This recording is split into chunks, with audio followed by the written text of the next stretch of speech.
A Arte da Guerra. Sun Tzu. Há cerca de 2.500 anos, o general Sun Tzu escreveu este livro para dividir seus conhecimentos sobre as estratégias de guerra. Hoje, este livro tornou-se uma referência para políticos, administradores, gerentes de marketing, técnicos de futebol americano, jogadores de Age of Empires e pré-adolescentes com a pretensão de tornarem-se ninjas. Sun Tzu era um filósofo nomeado general pelo rei Holu, da província de Wu. Disse que, sob o comando dos dois, os exércitos de Wu venceram todos os confrontos por 2 décadas. Com inteligência e argumentos muito racionais, o autor expôs a importância do planejamento e da motivação de forma quase poética. A obra Zen realça a importância da paciência, mesmo em momentos como a guerra. Além da estratégia, Sun Tzu ressalta a energia como algo fundamental para a vitória. Mas essa não é uma energia cósmica ou religiosa. Nada mais é do que vontade de agir e de conseguir conquistar os objetivos. Para atingir uma meta, o autor ensina: é necessário agir em conjunto, conhecer o ambiente de ação, o obstáculo a ser vencido e, é claro, conhecer seus próprios pontos fortes e pontos fracos. Se você conhece o inimigo e conhece a si mesmo, não precisa temer o resultado de 100 batalhas. Se você se conhece, mas não conhece o inimigo, para cada vitória sofrerá também uma derrota. Se você não conhece nem o inimigo nem a si, perderá todas as batalhas. Sun Tzu. O livro é, antes de ser um manual de guerra, uma obra filosófica, e esta é a razão de tanto sucesso. Sobre a arte da guerra, foram feitas dezenas de adaptações por diversos autores, tentando mostrar onde a obra pode ser aplicada. O objetivo da guerra é a paz. Sun Tzu. Capítulo 1. Estimativa.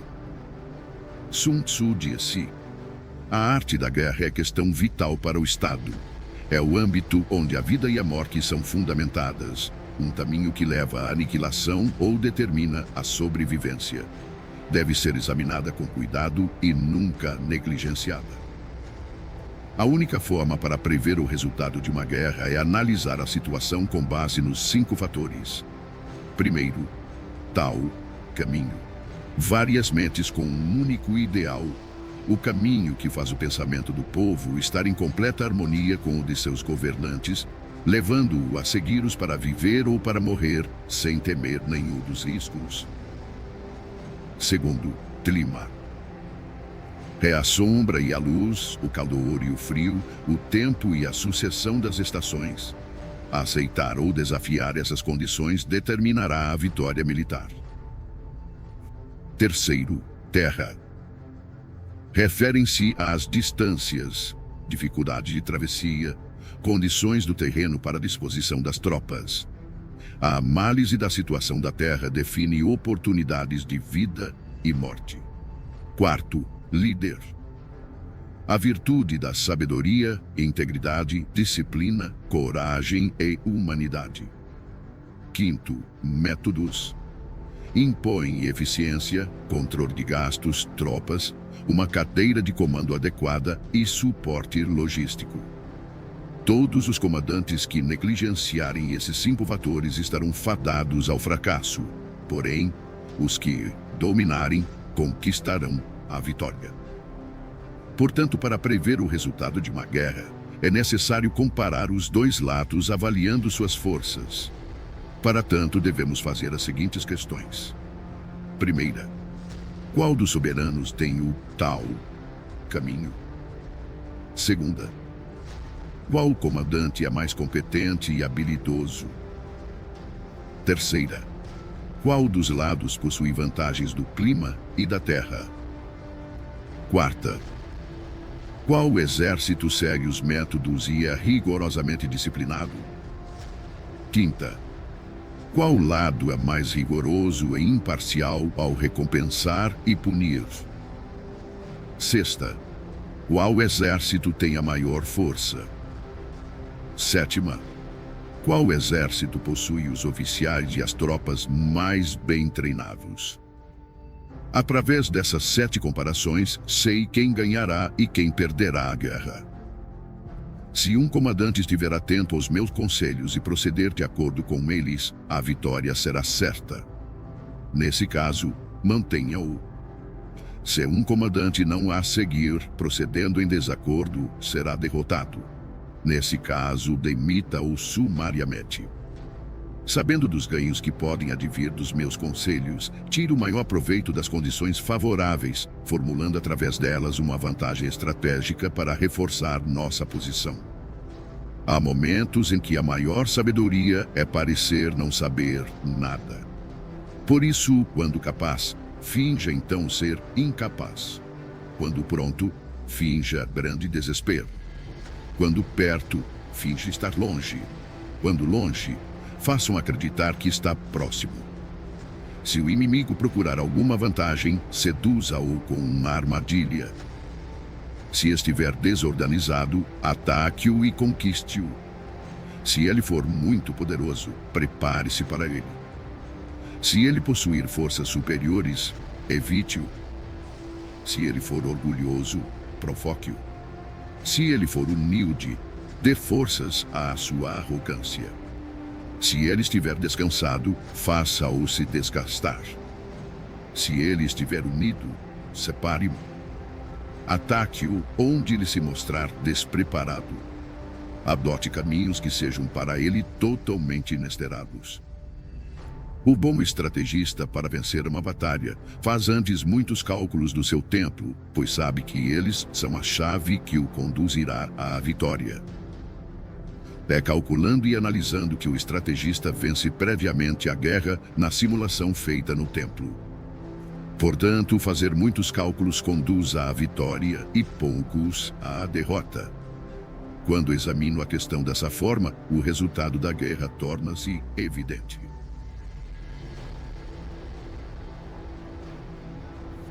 Capítulo 2. Gerenciamento da guerra. Sun Tzu disse: a arte da guerra é um exército de 1000 carros velozes, 1000 carroções cobertos de couro e 100.000 guerreiros com cotas de malha.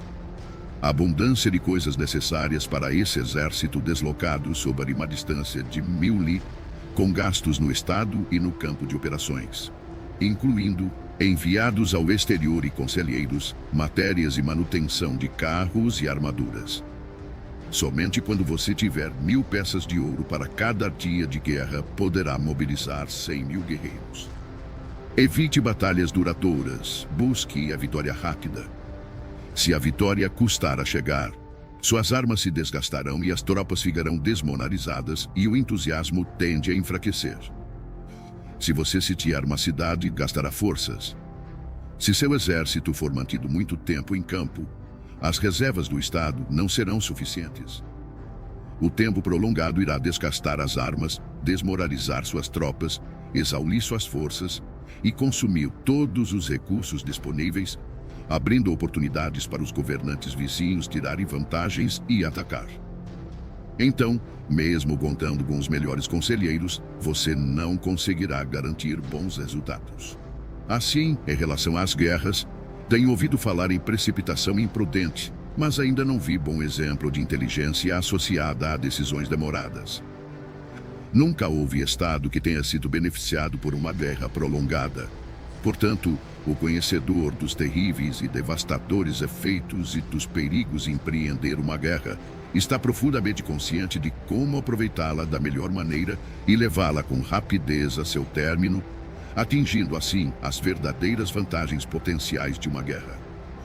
Um perito na arte da guerra não convoca soldados mais de uma vez, nem solicita suprimentos repetidamente.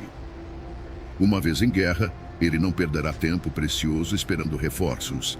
Fará uso do equipamento que carrega e avançará com velocidade para atravessar a fronteira inimiga, podendo fazer uso das provisões do opositor.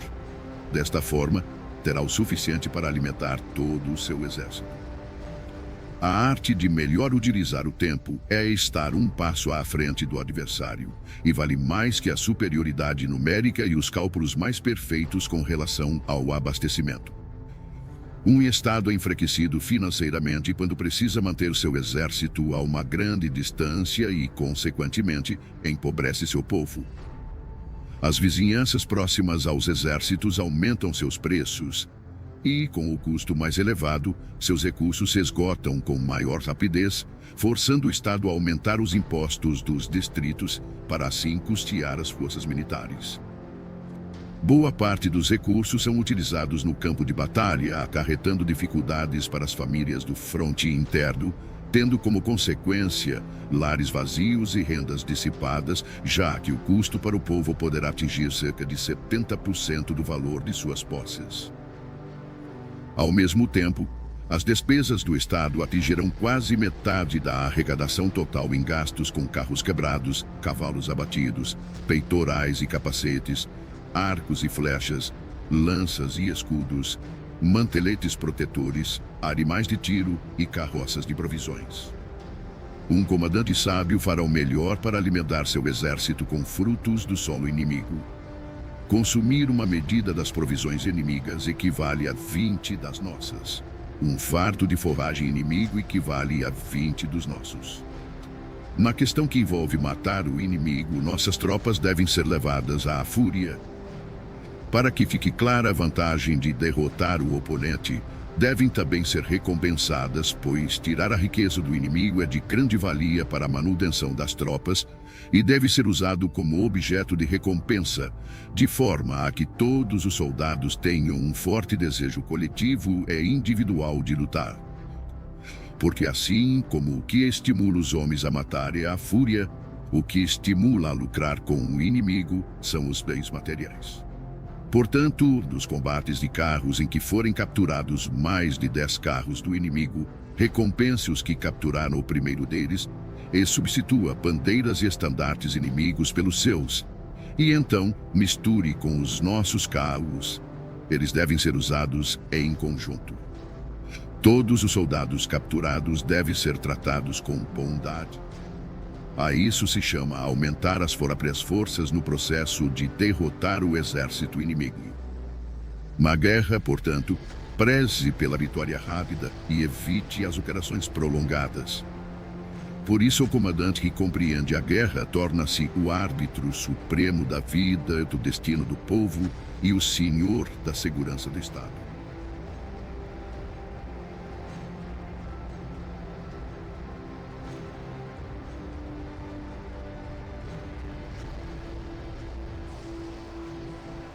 Sun Tzu disse: aquele que conhece o inimigo e a si mesmo, ainda que enfrente 100 batalhas, jamais correrá perigo. Aquele que não conhece o inimigo, mas conhece a si mesmo, às vezes ganha, às vezes perde.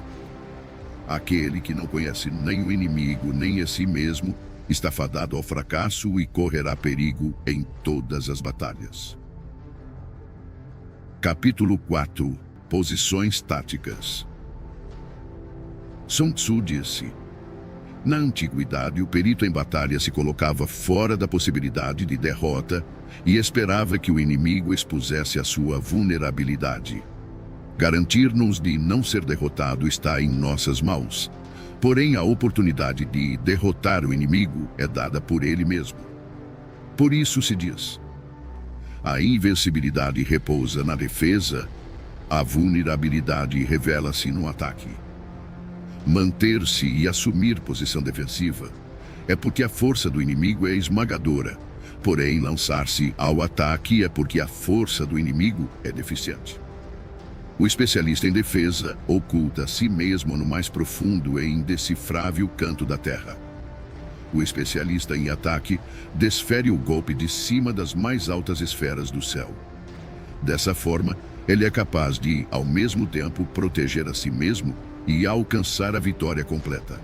Ver a vitória apenas quando ela está ao alcance da visão de todos não é o máximo da superioridade. O verdadeiro mérito está em planejar secretamente, deslocar-se subitamente, frustrar as intenções do exército inimigo e finalmente chegar à vitória sem o derramamento de sangue. Pois não requer muita força levantar a penugem de um coelho no outono, nem olhos penetrantes para distinguir o sol da lua, muito menos ouvidos apurados para ouvir o ronco do trovão. Os hábeis comandantes vencem a batalha depois de terem criado as condições apropriadas. Um comandante inteligente não apenas vence, ele se sobressai derrotando o inimigo com facilidade. Eles preveem todas as eventualidades, conhecem as situações do inimigo e não ignoram o que podem fazer e até onde podem ir. A vitória é uma decorrência natural desse saber. Porém, suas vitórias não lhe garantiam nem a reputação de sábio, nem o mérito do homem de valor. Pois o homem comum não dá grande credibilidade a uma vitória que foi obtida longe dos olhos da sua compreensão. Assim eram nossos ancestrais. Não acreditavam que os elogios como corajosos, heróis ou invencíveis fosse um tributo que tivesse merecido. Atribuíam sim seu sucesso ao cuidado extremo que tinham em evitar o menor deslize. O comandante inteligente vence as batalhas evitando cometer erros. É isso que garante a vitória completa, pois significa conquistar um inimigo já derrotado. O comandante hábil assume uma posição tal que não pode sofrer nenhuma derrota. Não negligencia nenhuma circunstância que garanta aniquilar o inimigo. Portanto, um exército vitorioso só entra na batalha depois de ter garantido a vitória, enquanto um exército derrotado só procura a vitória depois de ter entrado na luta. Um comandante vitorioso não permite que as tropas mostrem uma confiança demasiado cega, uma confiança que degenera em presunção. As tropas que sonham com a presunção da vitória são debilitadas pela preguiça. Ao contrário, aquelas que, sem pensar na vitória, exigem o combate, são tropas enrijecidas pelo trabalho, aguerridas, destinadas a vencer. Um especialista no uso de tropas constrói seus fundamentos sobre a doutrina do Tao, seguindo firmemente as normas militares. Assim, estará preparado para ser o árbitro da vitória e da derrota. Depois de uma primeira vantagem, não esmoreças nem des às tuas tropas um repouso precipitado. Empunha a espada com a mesma rapidez de uma torrente que se precipita de um despenhadeiro.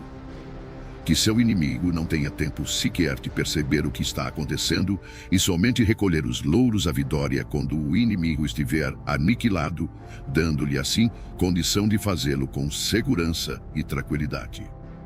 A arte da guerra está baseada em 5 fatores estratégicos: os cálculos, as quantidades, a logística, a balança do poder e a possibilidade de vitória. Todos esses fatores estão ligados entre si. Primeiro, os cálculos estão diretamente ligados aos tipos de terrenos. Segundo, com base nesses cálculos, estimam-se as quantidades de provisões. Terceiro, de acordo com as quantidades de provisões disponíveis, define-se a capacidade da logística. Quarto, a balança do poder está diretamente relacionada à capacidade da logística. Quinto, e, finalmente, a possibilidade de vitória baseia-se na balança do poder. Um exército vitorioso é como o peso de 100 quilos contra outro de alguns gramas. Um exército derrotado é como apenas alguns gramas contra centenas de quilos. O exército que dispõe de grande vantagem em relação ao seu inimigo deve posicionar-se estrategicamente para que, ao lançar seus homens à batalha, seja comparado à força de águas represadas se precipitando sobre um abismo.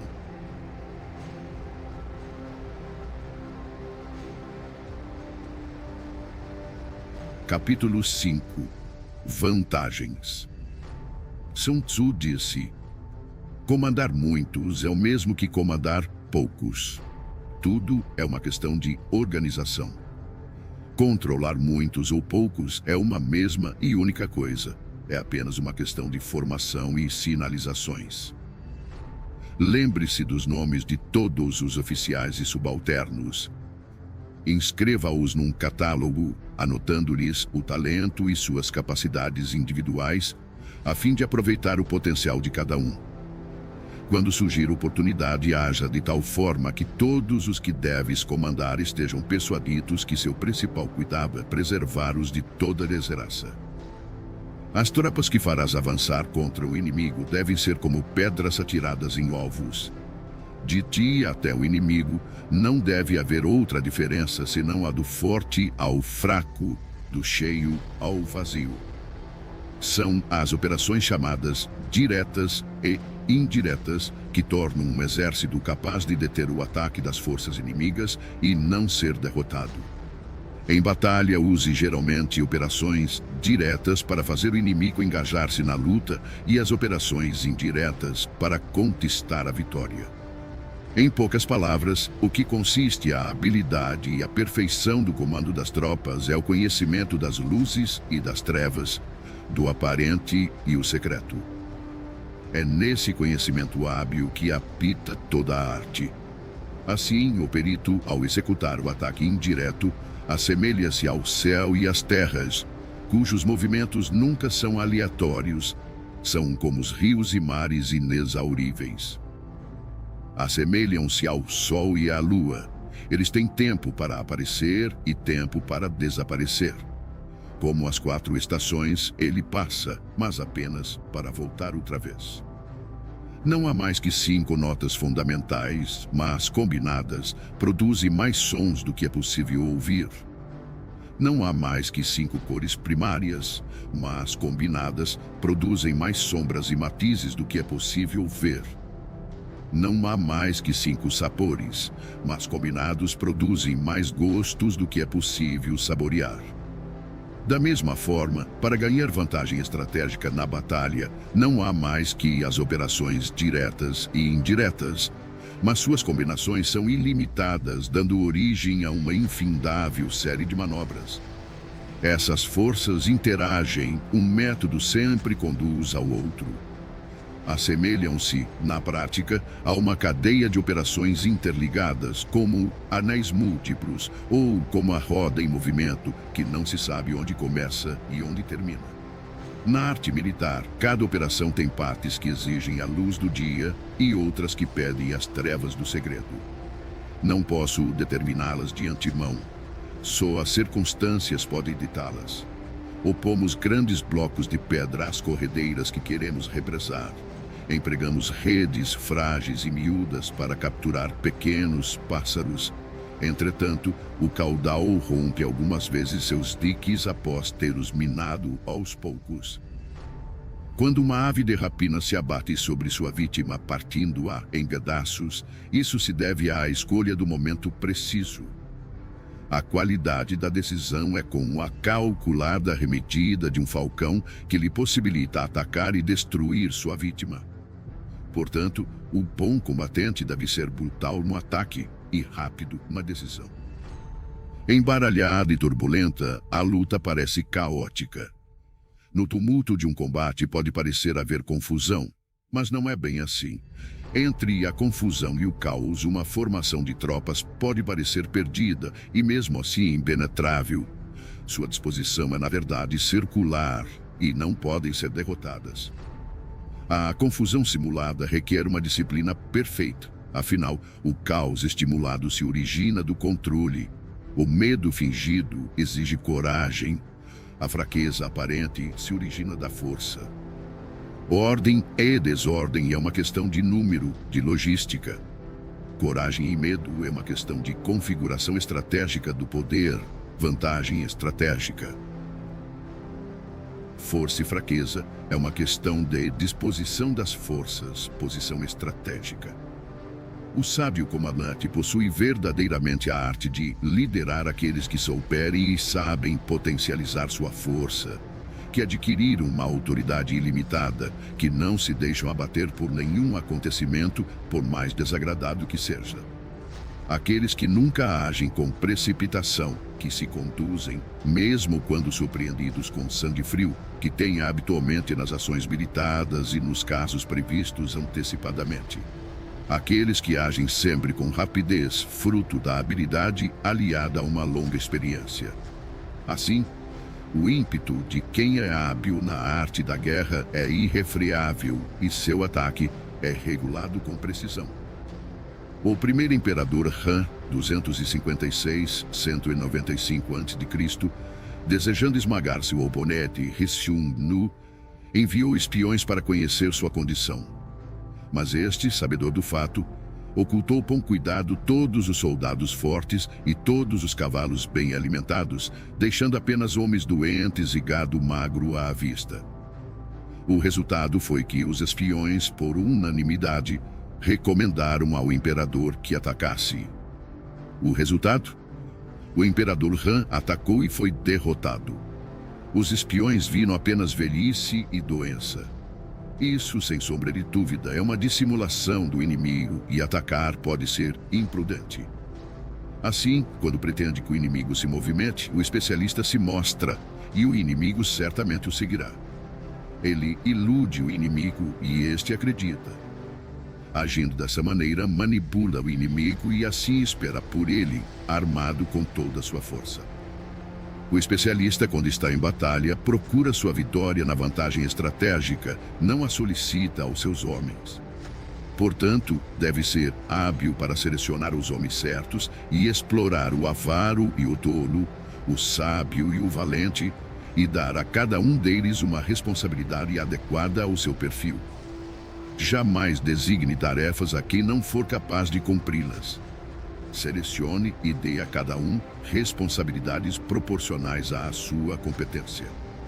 Em 341 a.C., o estado Xi, em guerra com o Wei, enviou o general Sun, que disse: "O estado Xi tem a reputação de covarde, e por esse motivo nosso adversário nos despreza.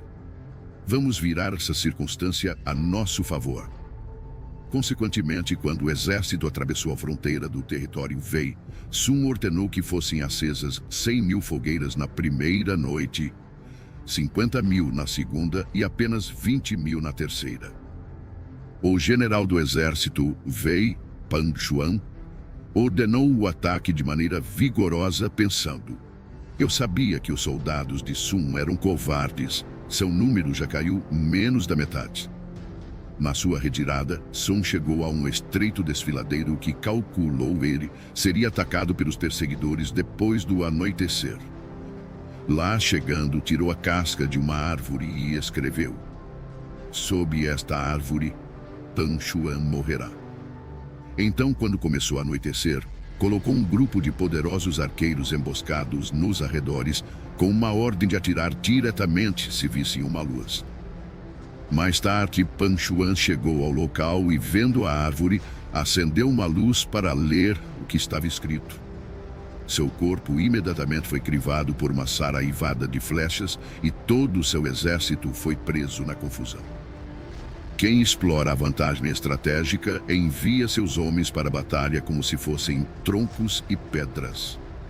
A pedra e a madeira não têm movimento próprio, uma vez que, em repouso, não mexem por si mesmos, mas seguem o movimento recebido.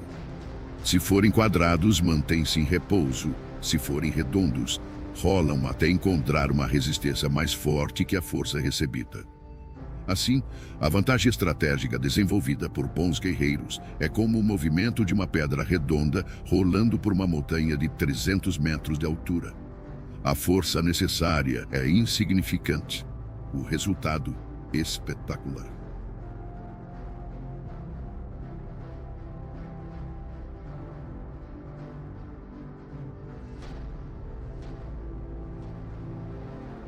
Capítulo 6. Pontos fortes e pontos fracos. Sun Tzu disse: "Para conseguir que a força de seu exército seja semelhante à de uma pedra de moinho chocando-se contra um ovo, utilize a ciência dos pontos fracos e pontos fortes." Em geral, o exército que primeiro ocupa o campo de batalha para esperar o inimigo estará descansado para o combate. Aquele que chega mais tarde e se precipita para entrar na batalha estará exausto. Assim, o perito em batalhas move o inimigo em vez de ser movido por ele. Para conseguir atrair o inimigo espontaneamente, ofereça-lhe alguma vantagem. Se desejar impedi-lo, é questão de obstruí-lo. Um grande general não é arrastado ao combate, ao contrário, sabe impô-lo ao inimigo. Dessa forma, se o inimigo estiver descansando, fustigue-o. Se estiver bem abastecido de provisões, faça-o ficar faminto. Se acampado silenciosamente, force-o a mover-se atacando em posições que o inimigo deva apressar-se para defender. Marche com velocidade para lugares onde não for esperado. Um exército pode marchar por grandes distâncias sem correr riscos se o fizer por territórios onde não existe presença do inimigo. Atacar com confiança e alcançar os objetivos significa atacar aquilo que o inimigo não está esperando. Do mesmo modo, defender-se com confiança e garantir a segurança de suas posições significa defender onde o inimigo não poderá atacar. Assim, contra o especialista em ataque, o inimigo não saberá onde se defender. Contra o perito em defesa, o inimigo não saberá onde atacar. Aquele que for capaz de atacar das maiores alturas dos céus repentinamente, surpreendendo o inimigo, tornará impossível sua defesa. Assim, os lugares a serem atacados são exatamente os que o inimigo não pode defender. Aquele que for especialista em esconderijos de defesa torna impossível para o inimigo saber seu paradeiro. Assim, os lugares que ele dominar serão exatamente os que o inimigo não poderá atacar. O comandante habilidoso deve lançar mão da arte da sutileza e do sigilo, aprender a ser indizível e inaudível. Dessa forma, terá em suas mãos o destino de seus inimigos. Poderá avançar sem encontrar resistência se fizer isso contra os pontos fracos dele. E recuar se colocando a salvo da perseguição se seus movimentos forem mais rápidos do que de seus adversários. Portanto, se pretendemos nos lançar na batalha, nosso inimigo não terá escolha a não sermos enfrentar, mesmo que esteja abrigado em altas trincheiras ou fossos profundos, porque atacaremos uma posição que ele precisará defender. Do contrário, se quisermos evitar o confronto, o inimigo não poderá nos obrigar a lutar, pois podemos evitar que ele venha ao nosso encontro. Mesmo que as marcas de nosso acampamento estejam esboçadas no chão, precisamos apenas atirar coisas estranhas e inexplicáveis em seu caminho para confundi-lo. Descobrindo a posição do inimigo enquanto ocultamos a nossa, teremos força totalmente concentrada onde ele estiver dividido. Se nosso exército estiver unido enquanto o exército do inimigo estiver fragmentado, atacaremos como um só corpo e seremos muitos contra poucos. Dessa forma, se formos capazes de golpear com uma força superior, uma força inferior, usando muitos contra poucos, qualquer um que levamos a lutar estará em situação de desespero. O lugar escolhido para a batalha não deve ser conhecido pelo inimigo, pois assim o inimigo terá de se preparar contra um possível ataque em diversos pontos, e se suas forças estiverem distribuídas para defender muitas posições, qualquer unidade que enfrentarmos será pouco numerosa. Para que o inimigo possa reforçar o número de homens na frente da batalha, consequentemente enfraquecerá sua retaguarda. Se ele reforçar sua retaguarda, sua vanguarda ficará então enfraquecida.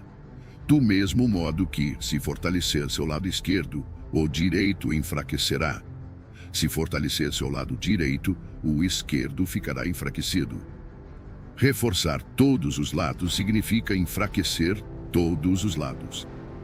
A fraqueza numérica decorre da necessidade de se preparar contra possíveis ataques, a força numérica de obrigar o adversário a fazer esses preparativos contra nossos possíveis ataques. Conhecendo o local e a hora da próxima batalha, podemos nos concentrar a grandes distâncias. Mas se não pudermos prever nem o lugar nem o dia da batalha, então seu lado esquerdo nada poderá fazer a favor do seu lado direito, assim como o direito não salvará o esquerdo, nem tampouco sua retaguarda poderá salvar sua frente de batalha, nem o contrário. E tanto mais será assim quanto mais distante estiverem os seus reforços. Ainda que o inimigo possua a força numérica a seu favor, é possível evitar que ele inicie combate contra nosso exército. Analise os planos de batalha do exército inimigo para ter conhecimento de suas fraquezas e de suas probabilidades de sucesso. Provoque-o para que assim possa descobrir o patrão de seus movimentos. Force-o a revelar-se, de forma que venha a exibir seus pontos vulneráveis. Compare o exército adversário com o seu para poder identificar onde a força é abundante e onde possui maior deficiência. Quando estiver preparado seus arranjos táticos, oculte-os. O máximo da habilidade quando se assume uma estratégia é não ter forma. Se sua forma não for definida, o mais esperto dos espiões não será capaz de compreendê-la e os mais sábios conselheiros não conseguirão planejar defesa contra ela. Mesmo que todos possam ver as táticas individuais empregadas para conquistar, quase ninguém consegue entender a estratégia através da qual se obtém a vitória total. O movimento das tropas deve ser comparado ao fluxo das águas, que corre do ponto alto do terreno para os pontos mais baixos. Assim, no caminho da vitória, seu exército deve evitar os pontos fortes do inimigo e procurar atacar onde ele demonstrar maior fraqueza. A água modela seu curso de acordo com a natureza do solo por onde passa, e o exército deve preparar sua vitória de acordo com o inimigo que enfrenta. Assim, a água não mantém sua forma constante. Não existem condições constantes em uma guerra. Dos 5 elementos, nenhum é predominante. Das 4 estações, nenhuma dura para sempre. Há dias curtos e dias extensos. A lua cresce e volta a minguar. Aquele que tiver habilidade para variar as próprias posições de acordo com as táticas e planejamento do inimigo para conquistar a vitória, torna-se um adversário intransponível como os desígnios do céu.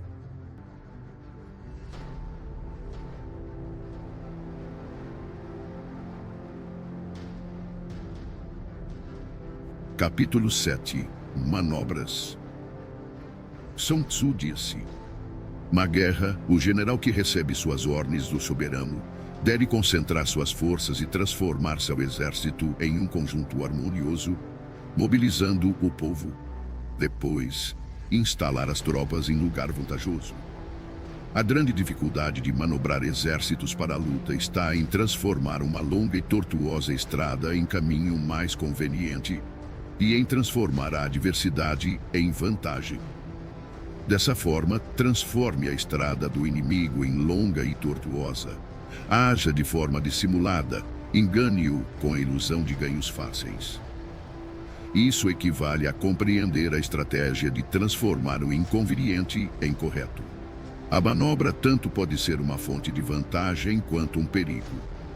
Por essa razão, se um exército tivesse que levantar acampamento e recolher suas armaduras às pressas em marcha forçada de 1000 li, sem parar, em busca da conquista de uma vantagem, todos seriam feitos prisioneiros. Seus homens mais fortes estariam longe da vanguarda, os exaustos ficariam para trás e, em média, somente 1/10 das forças chegaria à meta. Se tivesse que viajar 50 li em tal ritmo para obter vantagem, o comandante da força de avanço estaria perdido e somente a metade das forças chegaria à meta.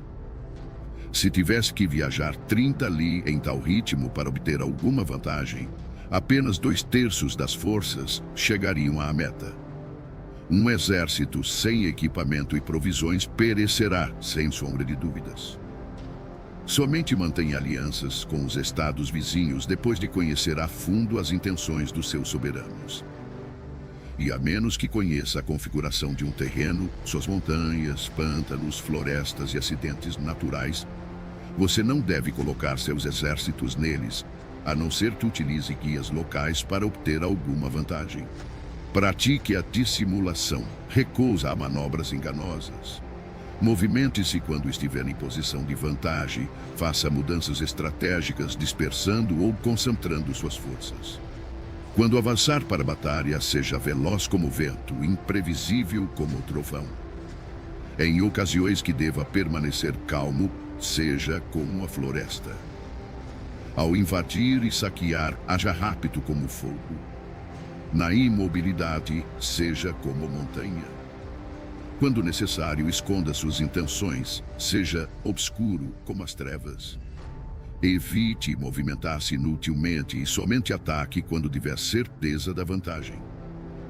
Ao saquear e pilhar cidades, reparta sempre de maneira justa todos os despojos. Quem conhece a tática de transformar o tortuoso em direito, será vitorioso. Essa é a arte de manobrar. A maneira de dar ordens e fazer com que essas sejam cumpridas é de extrema importância para a vitória de um exército.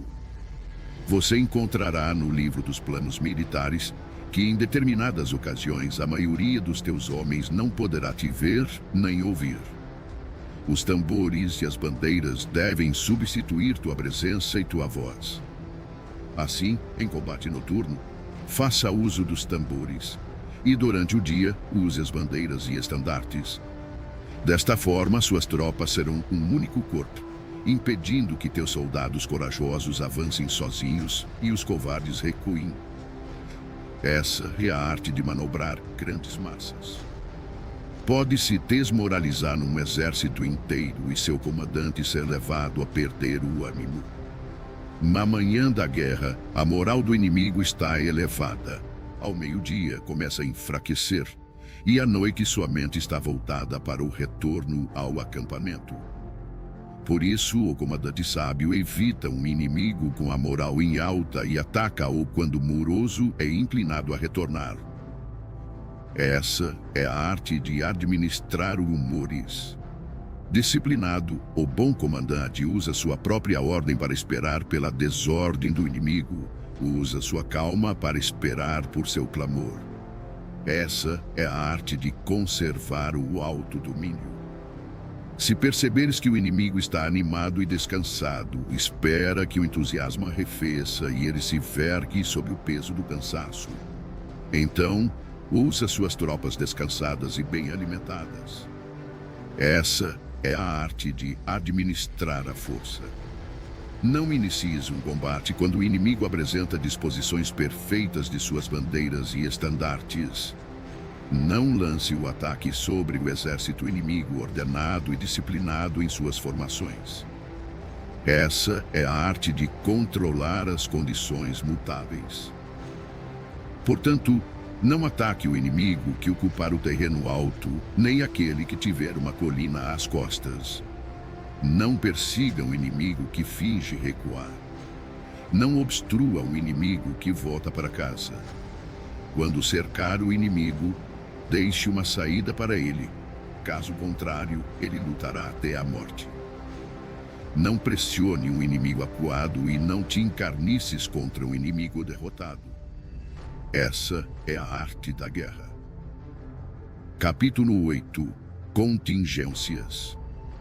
Sun Tzu disse: uma vez dada pelo soberano a ordem de mobilizar a população para a guerra, cabe ao comandante reunir o exército e organizar as tropas. Seguindo ao encontro do exército inimigo, deve-se evitar acampar em locais difíceis e em locais de boas estradas deve-se buscar aliados. Não perder tempo em locais isolados, ter planos e contingência quando em posições propícias a emboscadas e avançar contra o inimigo em terreno do qual não haja saída, são táticas precisas para a garantia de uma boa batalha. Há estradas que não devem ser percorridas, exércitos que não devem ser atacados, cidades que não devem ser assaltadas, terras que não devem ser contestadas e ordens do governo que não devem ser obedecidas. Portanto, o comandante tem que compreender as vantagens da arte da mudança e não se ater a uma maneira única de comandar, mas sim adaptar-se às circunstâncias variando suas táticas para enfrentar o exército inimigo. Saberá como comandar seus soldados.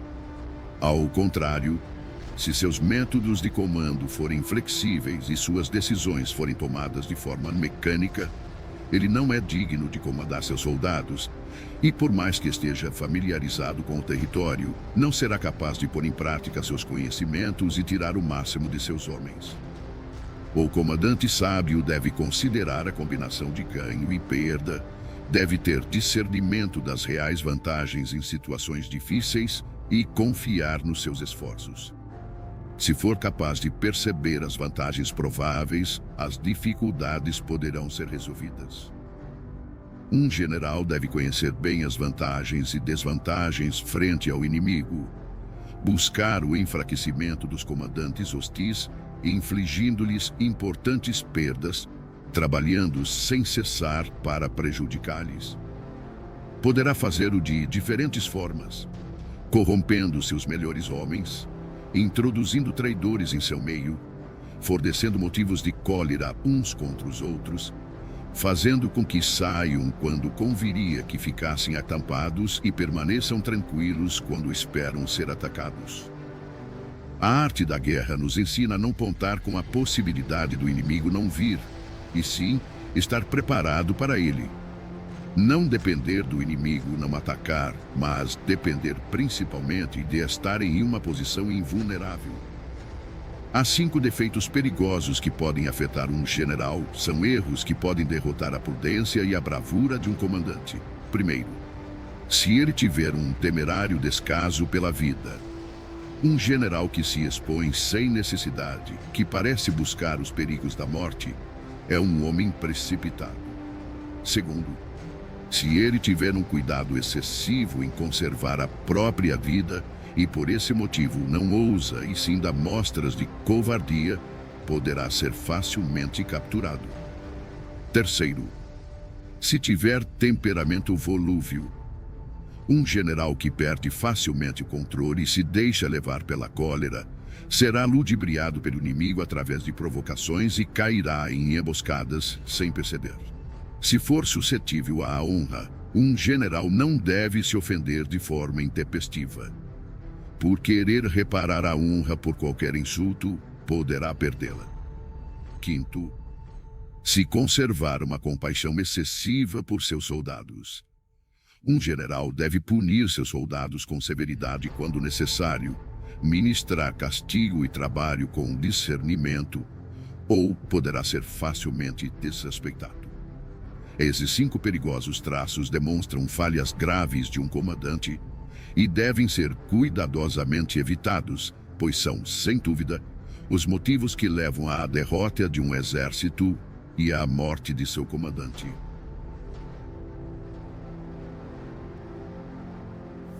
Capítulo 9. O exército em marcha.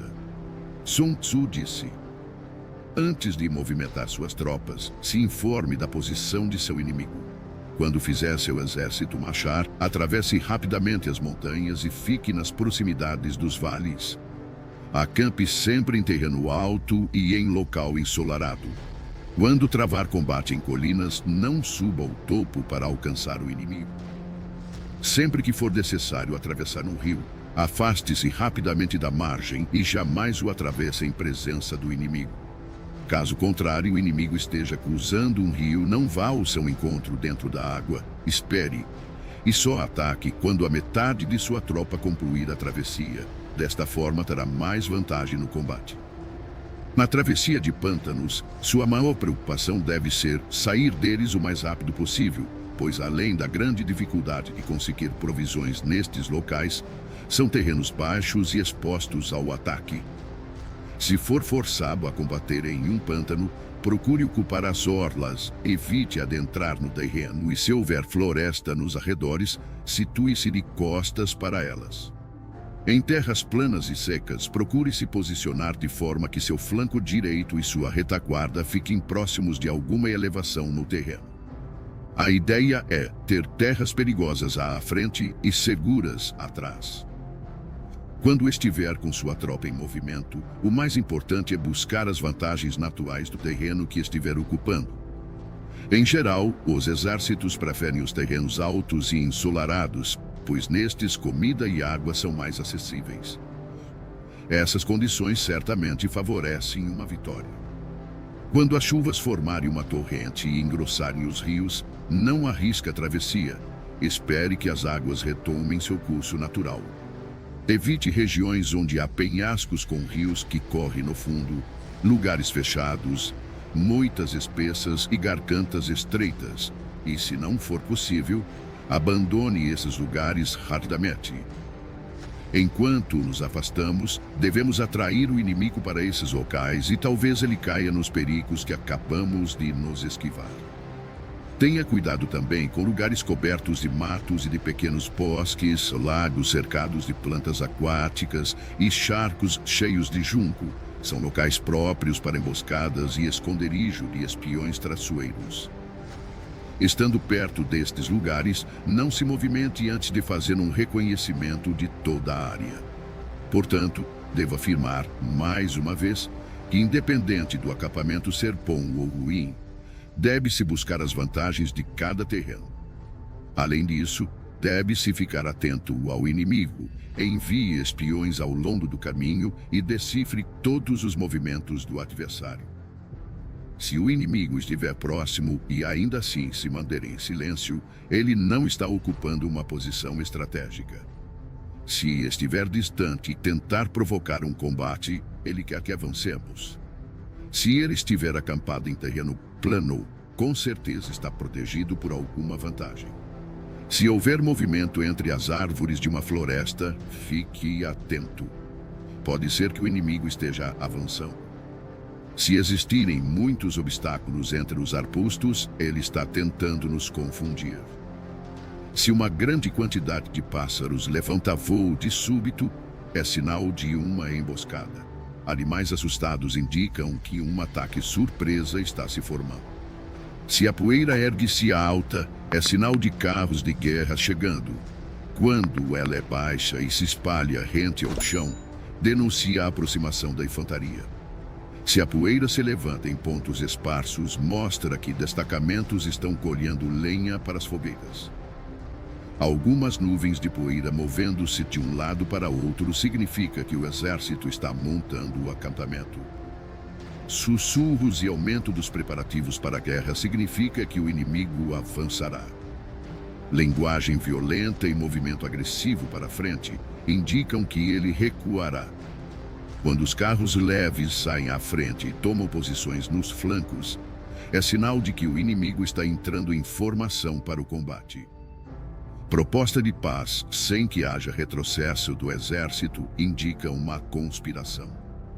Se há muita correria com suas tropas em formação, está determinada a hora da batalha. Se uma parte das tropas avançar e outra recuar, o inimigo está tentando nos atrair para uma armadilha. Seus soldados encontram-se curvados e apoiados em suas armas, eles estão fatigados.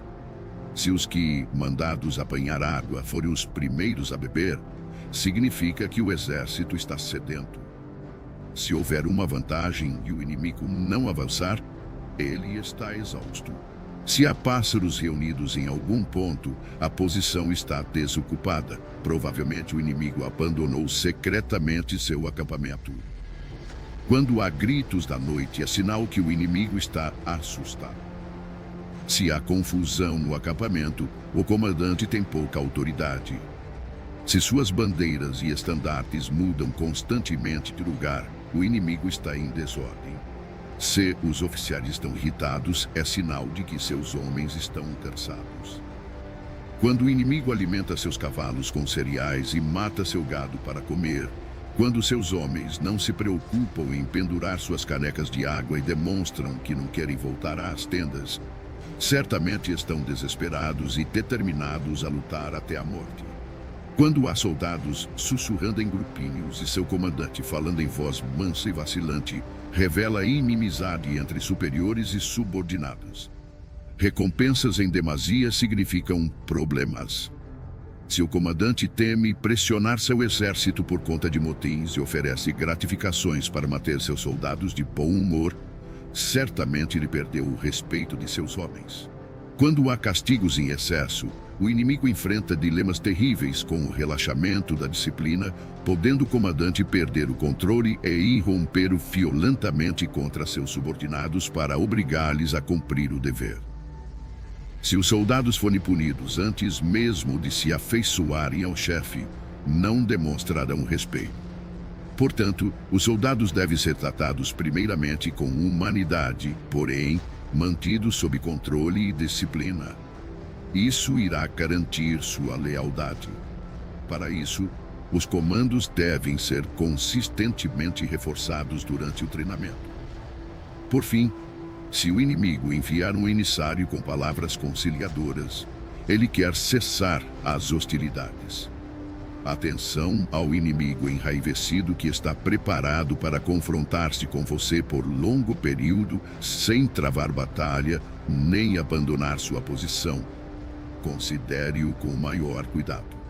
Em uma guerra, devemos ter claro que não são os números que proporcionam a vantagem de um exército sobre o outro. Portanto, não avance imprudentemente, confiando apenas na quantidade de soldados ao seu lado. Um bom comandante é capaz de avaliar sua própria força, ter visão total da situação do inimigo, conquistar o apoio e a lealdade de seus soldados e jamais subestima seu inimigo, caso contrário, seria facilmente capturado por ele. Capítulo 10. O terreno. Sun Tzu disse: a superfície da terra apresenta uma infinidade de lugares, deves fugir de alguns e buscar outros. Todavia, deves conhecer bem todos eles. Os títulos de terrenos incluem o acessível ou complicado, o indeciso, o estreito, o acidentado e o distante. O primeiro terreno citado, o acessível, é aquele em que ambos os exércitos podem se aproximar livremente. Portanto, levará vantagem aquele que primeiro ocupar um nível mais alto do lado ensolarado e ter estabelecido linhas de abastecimento adequadas. O terreno que permite o avanço e dificulta a retirada é o mais complicado.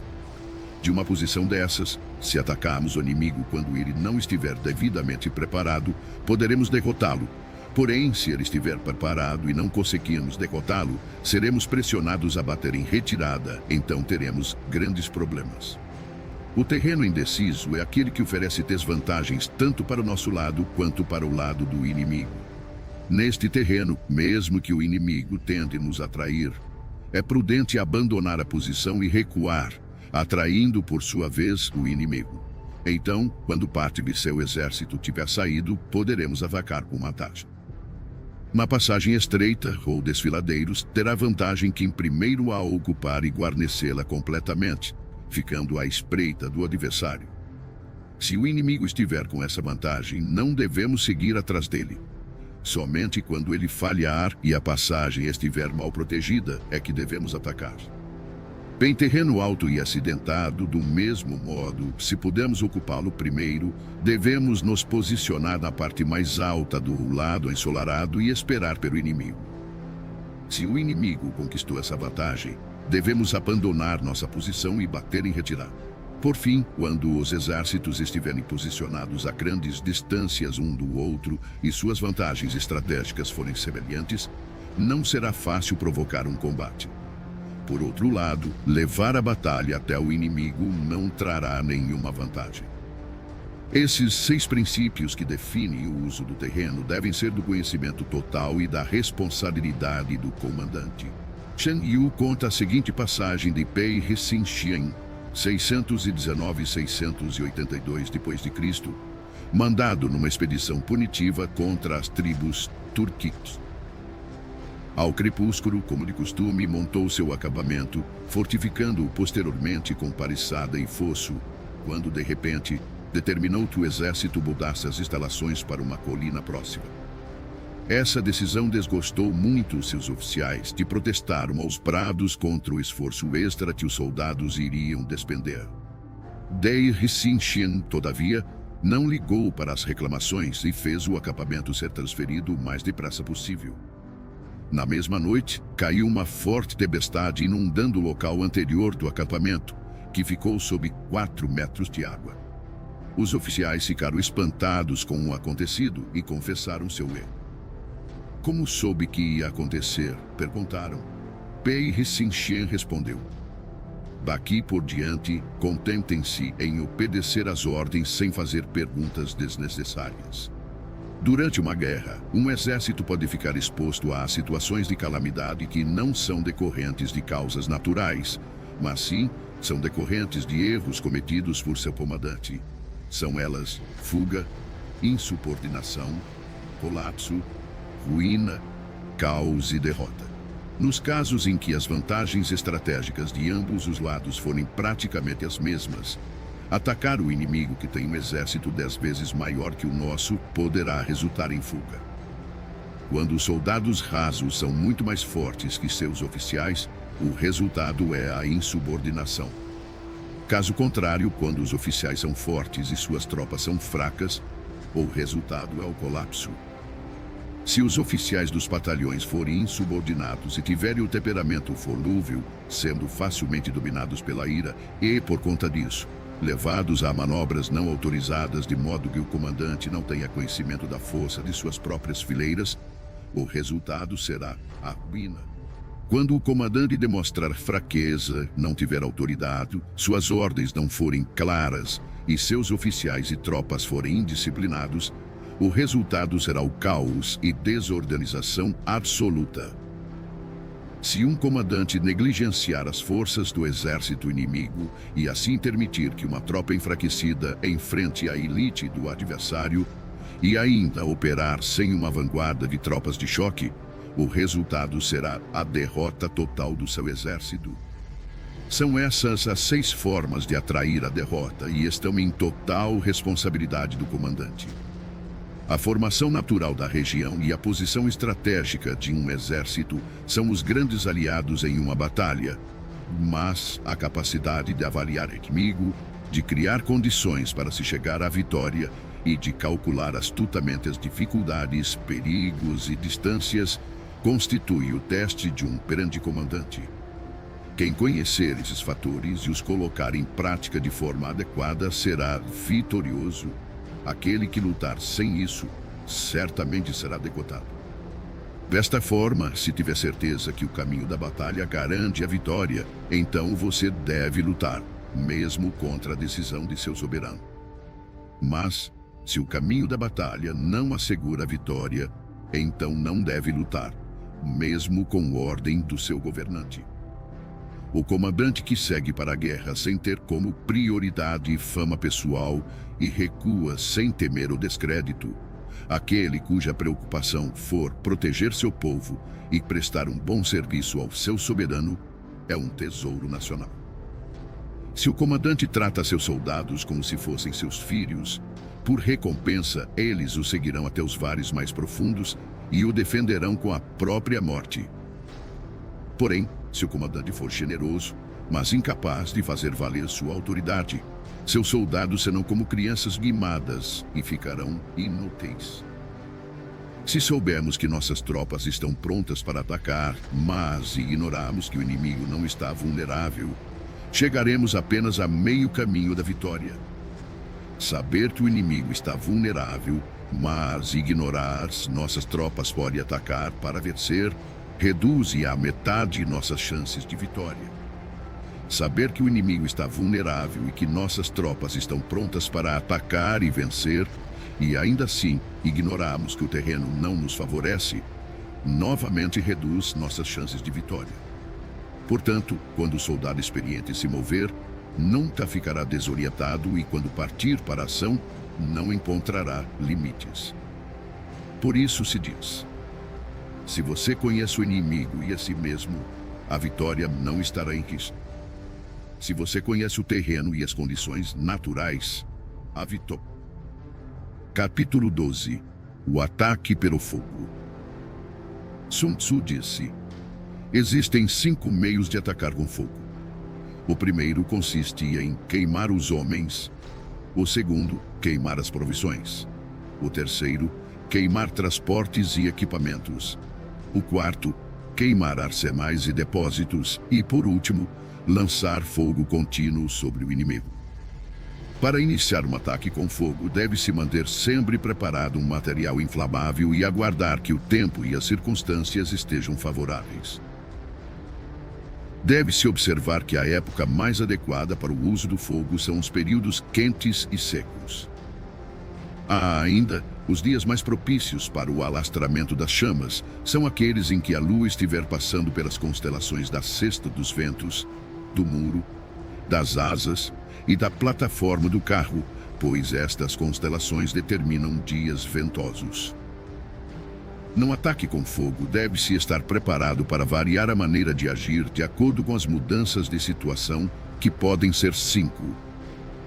Primeira, quando o fogo invadir o acampamento do inimigo, deve-se esperar uma reação imediata. No entanto, se as tropas inimigas permanecerem em silêncio mesmo com o lavrar do fogo, contenha seu ímpeto e não ataque. Segunda, se logo após ateares fogo observar que as chamas ganham altura, e se puder atravessá-las, ataque e não dê ao inimigo a chance de apagá-las.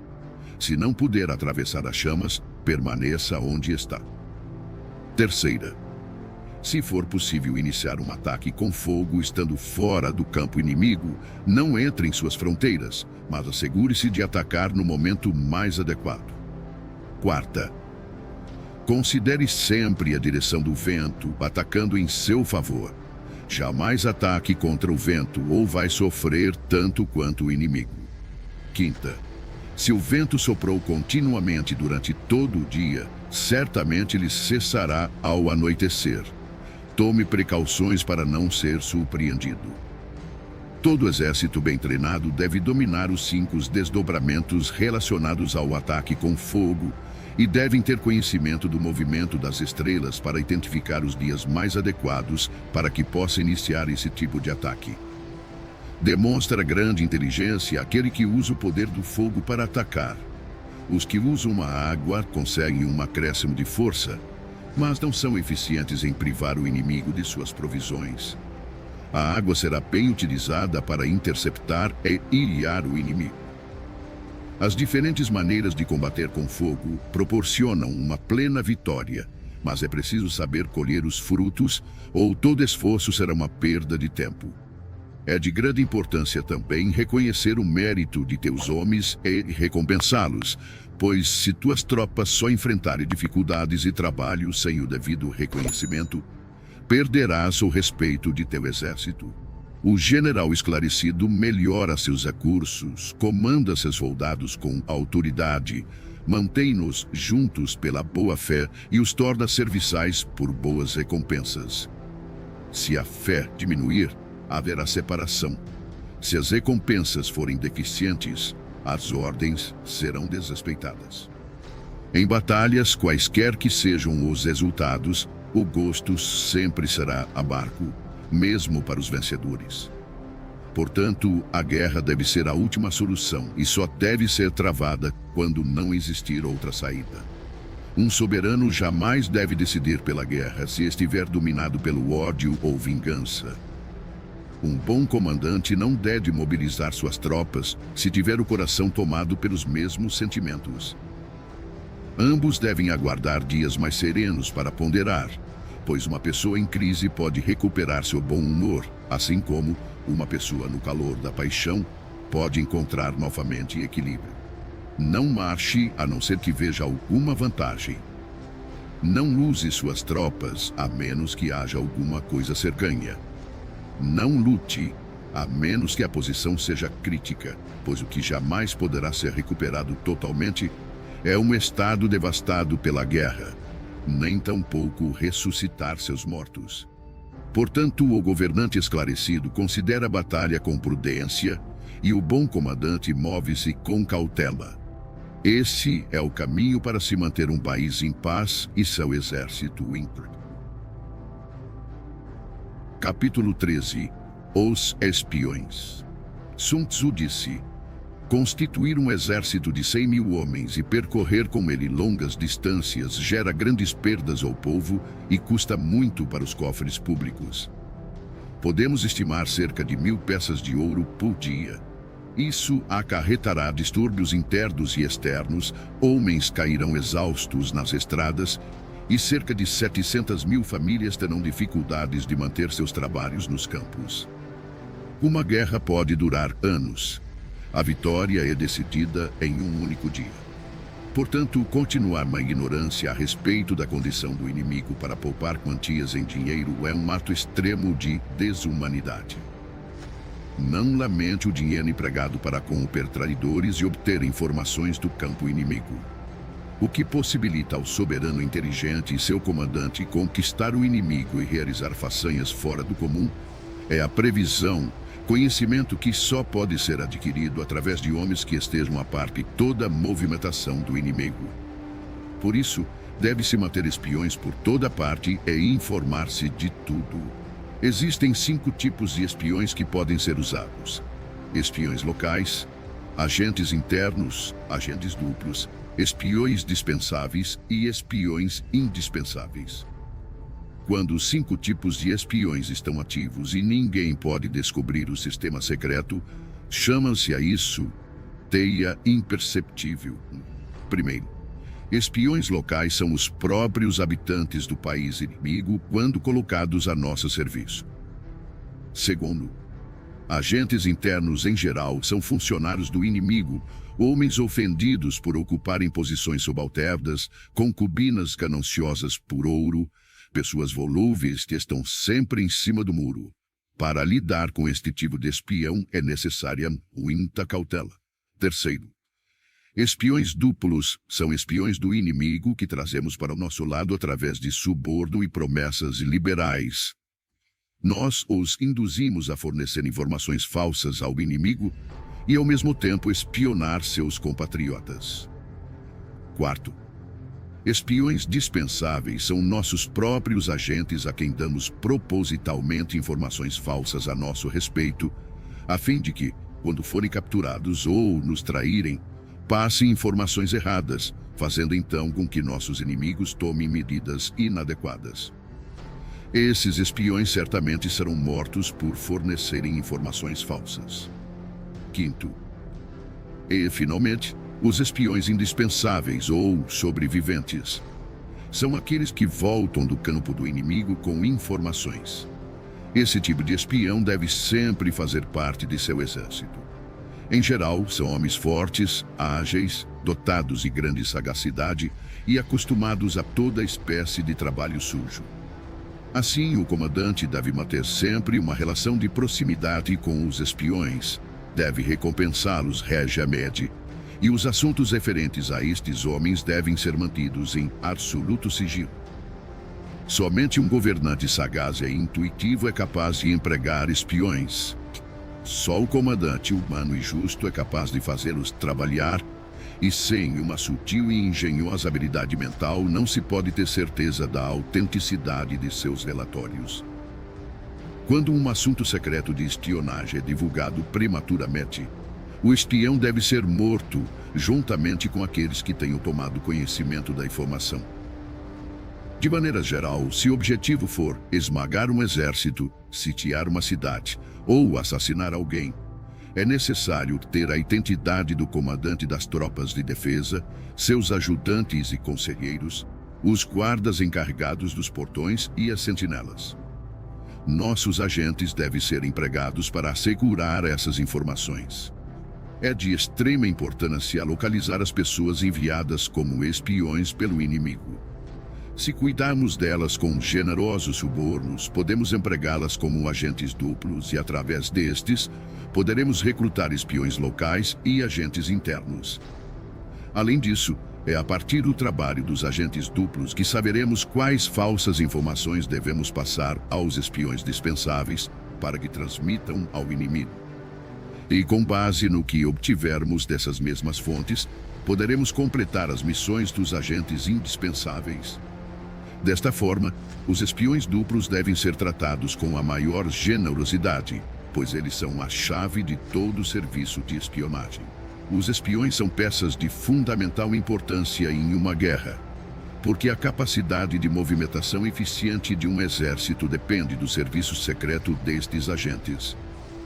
Portanto, O soberano esclarecido e o comandante hábil, por serem capazes de atrair pessoas de extrema inteligência para se tornarem seus espiões, estarão destinados a grandes conquistas.